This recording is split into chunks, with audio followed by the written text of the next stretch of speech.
Hi. APPSC మరియు TSPSC group 1 prepare అవుతున్న అభ్యర్థులకి ఆన్లైన్లో మనం క్లాసెస్ ఇస్తున్నాం. ఈ క్లాసెస్ ఎప్పుడైనా చూసుకోవచ్చు, ఎన్నిసార్లు చూసుకోవచ్చు. టిల్ ద ఎగ్జామ్ వరకు ఈ సర్వీస్ మీకు ఇవ్వబడుతుంది, ఆ తర్వాత టెర్మినేట్ చేయబడుతుంది. క్లాసెస్తో పాటు ముఖ్యమైనది మెటీరియల్ని పీడిఎఫ్ ఫార్మేట్లో అందజేస్తున్నాము. ఎవ్రీ వీక్ టెస్ట్లు కండక్ట్ చేసుకోవటం జరుగుతున్నది. ఎక్కడైతే రిలవెంట్ టాపిక్స్ కరెంట్ రిలేటెడ్ ఉన్నాయో అవి కూడా నేను మీకు అందజేస్తూ వస్తున్నాను. సో ఈ కరెంట్ రిలేటెడ్ టాపిక్లో ఇంకో ముఖ్యమైన అంశము tribal ministry panels draft fresh guide lines for community forest and habitat rights. ఈ కమ్యూనిటీ ఫారెస్ట్ రైట్స్ ఏదైతే ఉన్నదో హ్యాబిటేట్ రైట్స్ అది కూడా మళ్ళీ డిస్కస్ చేస్తాం. ఫస్ట్ ఈరోజు క్లాస్లో కమ్యూనిటీ ఫారెస్ట్ రైట్స్ గురించి డిస్కస్ చేయటం జరుగుతుంది. సో ఈ కమ్యూనిటీ ఫారెస్ట్ రైట్స్కి ఎందుకు మినిస్ట్రీ ఆఫ్ ట్రైబల్ మళ్ళీ ఫ్రెష్ గైడ్ లైన్స్ని అందచేయటం జరిగింది? సో ఫస్ట్ పాయింట్ అక్కడ మనము ఆలోచించాలి. సో ఈ report LC Saxena committee report. So committee తన రిపోర్ట్ నివేదికని గవర్నమెంట్కి 3 డిసెంబర్ నాడు అందజేయటం జరిగింది.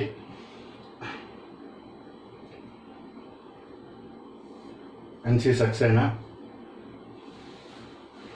సో ఆ రిపోర్ట్లో ఉన్న అంశాలని ఆధారం చేసుకొని ఈ డ్రాఫ్ట్ గైడ్ లైన్స్ని మినిస్ట్రీ ఆఫ్ ట్రైబల్ అఫైర్స్ ఇవ్వటం జరిగింది. State level monitoring committee SLMC, forest rights act 2006. So గతంలో ministry of environment and climate చేంజ్తో కలిసి ministry of tribal affair community guidelines ఇచ్చారు.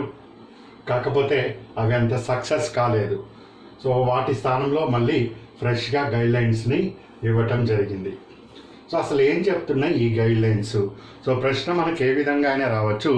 కమ్యూనిటీ ఫారెస్ట్ రైట్స్ యొక్క ప్రాధాన్యత ఏమిటి, దానికి కేంద్ర రాష్ట్ర ప్రభుత్వాలు తీసుకుంటున్న చర్యలు విమర్శనాత్మక పరిశీలన చేయండి అన్న కోణంలో ప్రశ్న రావచ్చు, లేదా చర్చించండి అన్న కోణంలో ప్రశ్న రావచ్చు. ప్రశ్న ఏ విధంగా వచ్చినా కానీ అసలు ప్రాబ్లం ఎక్కడ ఉన్నది కమ్యూనిటీ ఫారెస్ట్ రిసోర్స్కి సంబంధించి ఆ పాయింట్ని మనం అర్థం చేసుకోగలిగితే దీని మీద ఆన్సర్ని కరెక్ట్గా రాయగలుగుతాం. సో ఇది లేటెస్ట్గా వచ్చిన కరెంట్ రిలేటెడ్ అంశము. ఇది సైన్స్ అండ్ టెక్నాలజీలో ఎన్విరాన్మెంట్ పార్ట్లో అయినా రావచ్చు, లేదా తెలంగాణలో సోషాలజీ పాయింట్ ఆఫ్ వ్యూలోనే కానీ గిరిజనులు లేకపోతే కమ్యూనిటీ ఫారెస్ట్కి సంబంధించి ఏ విధంగా అయినా రావచ్చు, లేదా ఎస్ఏ రైటింగ్కి భవిష్యత్తులో ఎస్ఏ రైటింగ్ కోణంలో అయినా రావచ్చు. సో ఎక్కడ వచ్చినా కానీ కాస్త దీనికి సంబంధించి బ్యాక్గ్రౌండ్ అది తెలుసుకోగలిగితే మీరు ఆన్సర్ని చక్కగా రాయగలుగుతారు. సో అది ఇప్పుడు మనము డిస్కస్ చేద్దాం. సో ఫస్ట్ సబ్జెక్ట్ని ఈజీగా అండర్స్టాండింగ్ చేసుకునే విధంగా ప్రయత్నం చేయాలి. ఇది ఫారెస్ట్.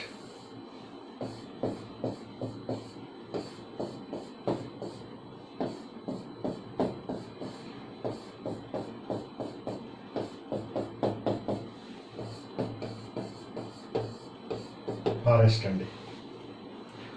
ఈ ఫారెస్ట్ని జీవనాధారం చేసుకొని సుమారు 200 మిలియన్ పీపుల్, మిలియన్ జనాభా వారి జీవనాన్ని కొనసాగిస్తున్నారు.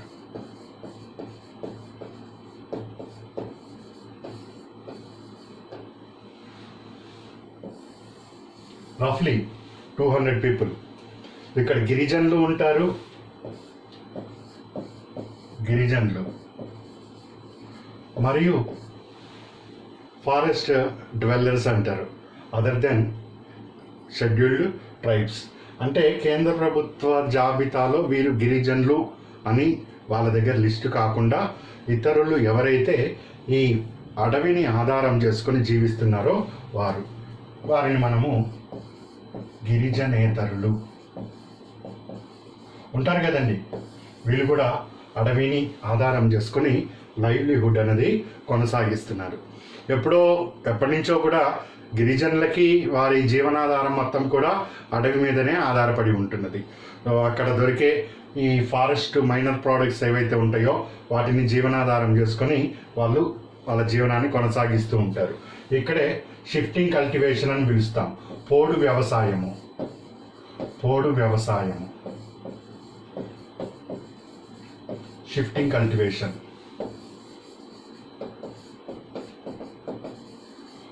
అంటే ఈ చెట్లు అవన్నీ నరికేసేసి ఇక్కడ ఈ ప్రాంతాన్ని అంతా కూడా వ్యవసాయ యోగ్యంగా మార్చుకొని ఇక్కడ వ్యవసాయాన్ని నిర్వహించుకుంటూ వస్తారు. గిరిజనులు మరియు గిరిజనేతరులు వాళ్ళు కూడా ఇదే విధంగా ఇక్కడ చేస్తూ ఉంటున్నారు. సో ఇలా చేస్తున్నప్పుడు బ్రిటిష్ వాళ్ళు from time to time various acts అనేది తీసుకొచ్చారు. ఇట్లా చేయటం వల్ల అడవులు నాశనం అయిపోతాయని, లేకపోతే అటవీ సంపద నష్టమవుతుందని, ఇక్కడ వైల్డ్ లైఫ్కి ఎఫెక్ట్ పడుతుందని, ఇంకోటి అని చెప్పుకుంటూ ఎన్నో రెస్ట్రిక్షన్స్ ఇవన్నీ తీసుకొని వచ్చారు. స్వతంత్రం వచ్చిన తర్వాత కూడా వీళ్ళని ఎవరు కూడా పట్టించుకోలేదు. ఇదే విధంగా పాత చట్టాలే కొనసాగుతున్నాయి, అదే విధంగా నడుస్తూ వస్తుంది. కానీ ఎప్పుడైతే గిరిజనులు షిఫ్టింగ్ కల్టివేషన్ చేసుకుంటూ వస్తున్నారో క్షేత్రస్థాయిలో అధికారులకి మరియు గిరిజనులకి, ఈ ఫారెస్ట్ని ఆధారం చేసుకుని బతుకుతున్న గిరిజనేతలకి మధ్య క్లాషెస్ అన్నది ఎప్పుడూ వస్తూనే ఉన్నాయి. ఉదాహరణకి ఈ భద్రాచలం ఈ ప్రాంతంలో అటవీ ప్రాంతం ఉంది మనకు. ఈ భద్రాచలం ఈ అటవీ ప్రాంతంలో దీనిని ఆధారం చేసుకొని ఇక్కడ కొంతమంది గిరిజనులు మరియు గిరిజనేతరులు వారి జీవనాన్ని కొనసాగిస్తున్నారు అనుకుందాం.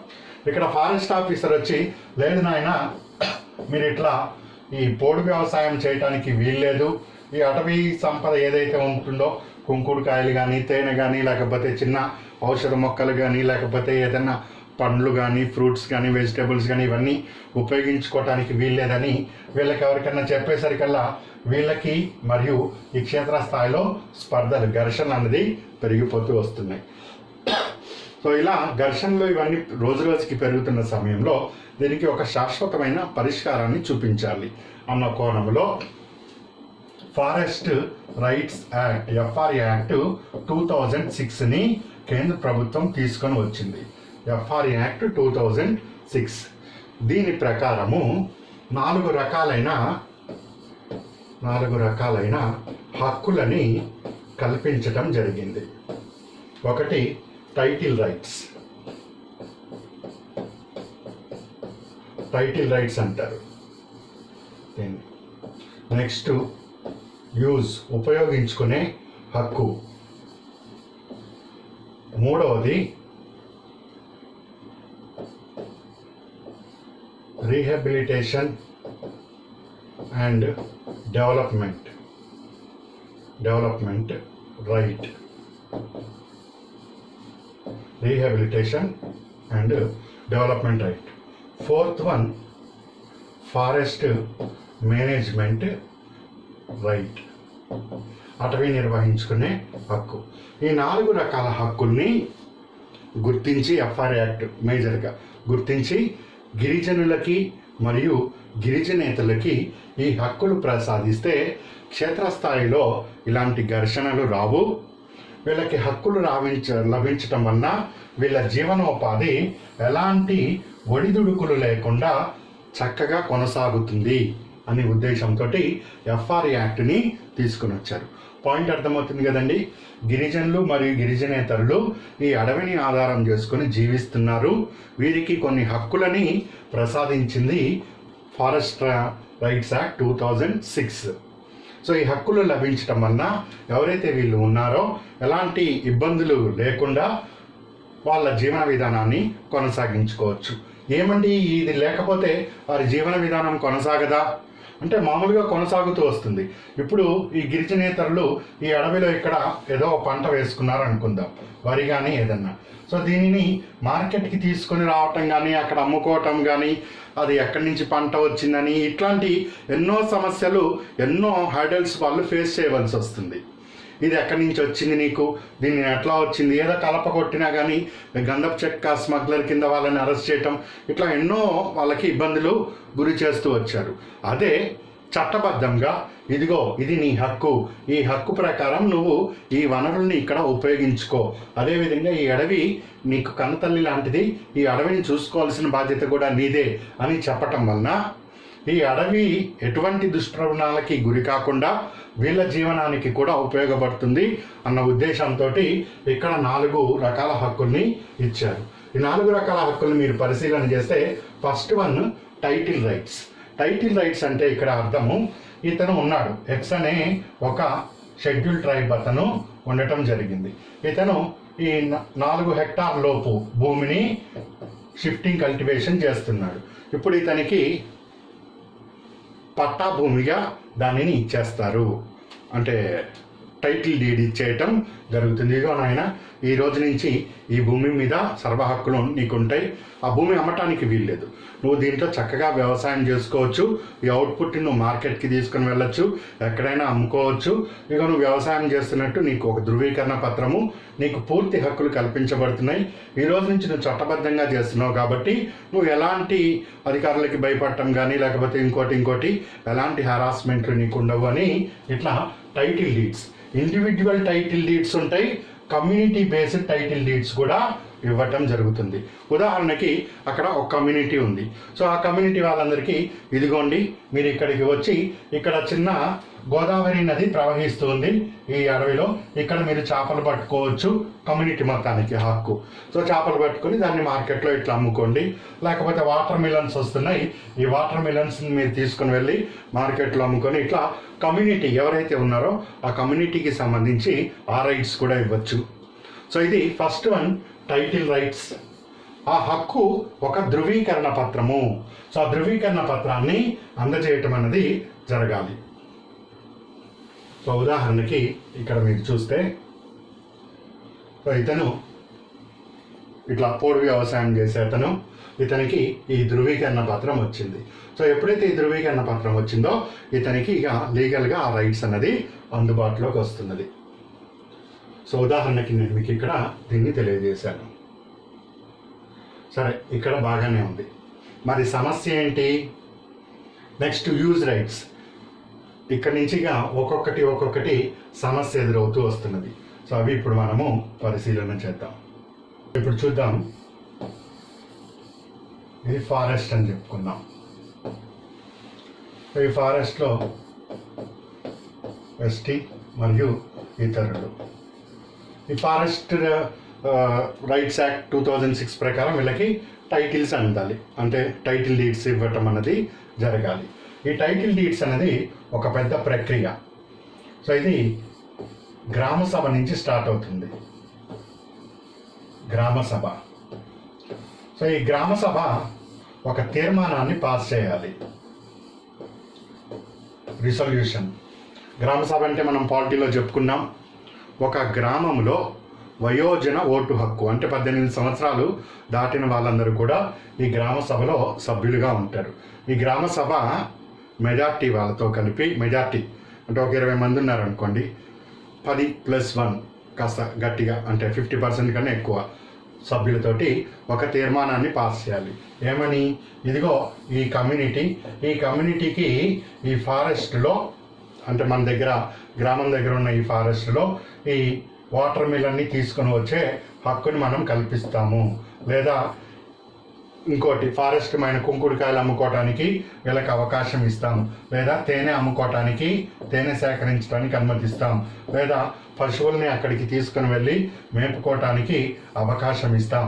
ఇట్లా ఏదో ఒక హక్కు ఈ కమ్యూనిటీకి కల్పిస్తూ ఒక తీర్మానాన్ని పాస్ చేయవలసి ఉంటుంది. సో ఎప్పుడైతే ఆ తీర్మానం పాస్ చేయటం జరుగుతుందో, ఆ తీర్మానం మీద టైటిల్ డీడ్ వస్తుందో, అప్పుడే ఈ community forest resource, community forest resource వనరులు, రిసోర్స్ పైన కమ్యూనిటీకి ఫారెస్ట్ రైట్స్ అన్నవి అందుతాయి. కమ్యూనిటీకి ఫారెస్ట్ రైట్స్ అన్నది అందుతాయి. సో ఇప్పుడు ఇది గ్రామ సభ ఫస్ట్ తీర్మానాన్ని పాస్ చేయాలి. తీర్మానం పాస్ అవ్వగానే వాళ్ళకి అప్పుడే టైటిల్స్ అన్నది అందవు. దీని తర్వాత సబ్ డివిజనల్ స్థాయి, అంటే మండల స్థాయి అది అనుకోవచ్చు. ఈ మండల స్థాయిలో ఒక కమిటీ ఉంటుంది.